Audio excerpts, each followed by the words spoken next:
Good morning, everybody. I was taking a look at the theory papers that were turned in, and there are a couple of things that I want to go over. I want to give you all an opportunity to do some revisions before I go in and grade. Part of the grading has to do with the presentation that you're going to do, so I can't fully finish grading anyhow until the presentations are concluded. So one of the major things that I noticed happened to be in APA. In counseling, APA is the format that we use for our writing. Now, there are a couple of reasons that we do that. One is for consistency across the board in the profession of counseling.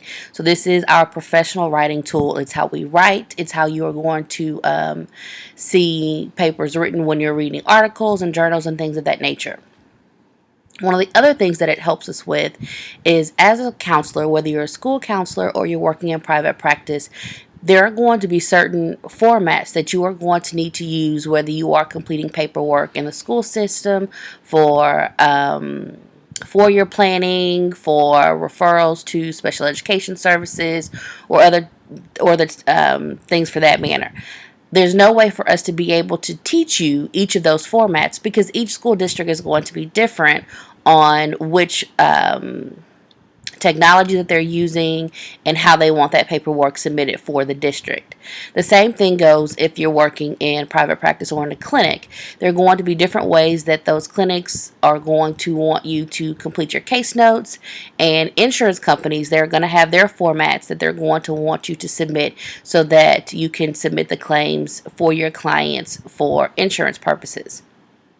So since there's no way for us to teach you every format and every rule that you're going to have to use when you're completing your case notes or wherever you're going to work in the future, APA simply serves, in our purposes right now as a graduate student, it serves as a way to teach you how to use a checklist, how to use a common form of writing and submitting professional documents.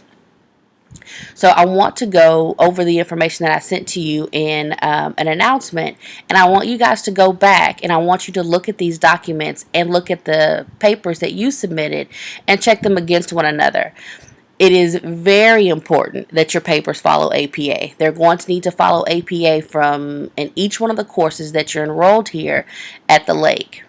So I'm going to this. So this is the announcement that I sent out, and so you'll have access to this. This announcement was sent out Monday, July 31st. If I open up the example APA document, and the items in this document, they're not suggestions. These are requirements. This is what your paper should look like. So we're going to begin first with the cover page. If you have anything else on your cover page other than what is listed right here, then your cover page is not formatted correctly according to APA. If you have the date, if you have the professor's name, if you have the name of the course, then that paper is not, then your cover page is not submitted appropriately for APA. If you were in a school district and you were, or even in a private practice, if you're submitting for a grant and your paperwork does not match the formatting that the grant has asked for, your grant is not going to be accepted. So your school and your agency could lose money because of formatting. As a professional counselor, our ethics urges us to contribute to the profession by presenting in conferences and publishing papers. If you were presenting to ACA and you didn't follow their formatting, your paper and your conference proposal wouldn't be accepted. So make sure that the information that you have on your title page, running head, lowercase letters with the colon, and then the name of your paper in all caps. Make sure you're actually using the header. Don't simply, I know sometimes that this was probably one of the things that irritated me the most, is trying to figure out how to make my running head on page 1 and my header on page 2 look different. Based upon which software you have, I can't show you. I have a Mac, and actually my software is a little older. If you do a Google search based upon if you're using a Mac or a PC, if you're using Word 2012 or Word 2016, they'll show you how to do it. And once you see how to do it, it's not difficult. But it does depend on your software. If I show you on mine, if you don't have the same, and I don't know which version of Word I have, it's probably like Word 2010 or something. If you don't have the same version, it's going to look different. So do a Google search. If you just a YouTube or Google search, and it'll walk you through how to do it. So on each page should have a page number, and I think that was pretty consistent. And I could see that just pretty much across the board. Each of you tried to do that. Some I could see where it was in the heading, and some I could see where you just are like, you know what, I'm just gonna type it up here on the page on the top page and see if it goes through. But I can see the difference. All right, so on the next page, on page 2, you're going to have your header. This time it's only the name of the paper.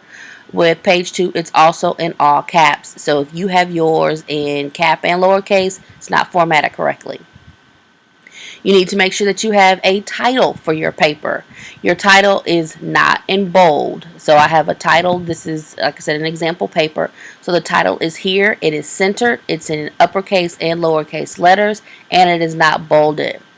Then I have an introductory paragraph. You could this paper happens to have 2, but you could just have 1. But you just need to make sure that you have a paragraph in between your title and your first header. This was probably one of the most missed areas, is that papers that were submitted were not divided based upon level 1 headings. When you take as you continue through the program, especially when you go into research, you may have to go to level 3 headings. I think it actually goes up to level 7. For this particular course, I just want you to practice using level 1 headings. If your paper is not divided using level 1 headings, then it is not formatted correctly. So for this particular paper, the level 1 was the review of related literature. For those students who did use level 1 headings, many of them simply broke the headings up based upon the theories that they were using, and that's fine. That helps the reader to understand what the section is going to focus on.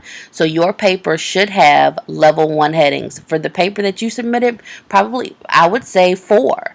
So you could have the title of the different theories and the conclusion. So there is a conclusion section as well. It's not like I always think about back in high school when they would say, don't say conclusion. Well, in our papers we say, and we specifically identify the conclusion area. So make sure that you have that as well. Make sure that you are using citations. You should you guys are just beginning, so this information is not something you know off the top of your head. You've gotten it from someplace else. You should have citations in every paragraph of where you got that information from. Where did you determine that CBT is something that would be appropriate to use when working with children? Where did you find that these certain interventions would be appropriate for working with multicultural groups? Make sure that information is documented. So it didn't come from you, it came from someplace. So if you read in an article that using the feminist theory is something that is seen to have benefits when working with certain populations, what article was that? Make sure you put that. We also only use the last name. So we don't say, in an article done by Tiffany Simon, 1996, we only put the last name. So it's in an article in a research study conducted by Simon in 1996. Only the last name. Let's see. Some of the other things that I saw throughout. One of the other big things, I'm going to scroll all the way down to the reference page. Your reference page needs to be double spaced. That's something else that I saw pretty often as an error, is that the reference page was single spaced. Your reference page needs to be double spaced. The first line of the reference is left aligned, and then then the next lines will be tabbed over. So for this particular one, Amita is all the way to the left, and then the other 2 lines of that particular resource are indented. Also make sure it's in alphabetical order. That's something else that I saw. It's not based upon where it shows up in the paper. It is in alphabetical order. So check to make sure that your reference page is in alphabetical order. Make sure that each one of your paragraphs is indented. So this paper is not completely left justified. The beginning of each paragraph should be indented, and you'll see here there's a conclusion section clearly identified. Indented. This is cited all the way through. You'll see all the way through here there are citations. You also want to be very careful with the number of direct quotes that you use. Um, for you, the length of the paper in here, really 2 direct quotes is the max that really you should have. Direct quotes include the page number. And you'll see here I even put limit your direct quotes to 2 direct quotes. Strong writers paraphrase. You want to take the information that you've gotten from the article and you want to put it in your own words. All right. There you go. Oh, then I wanted to show you the other. So the APA checklist, this one also helps.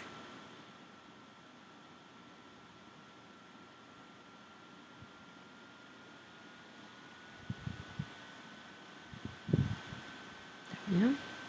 This is the APA checklist. Now, I use this one in my 7337 class, but this one is also helpful in this 8302.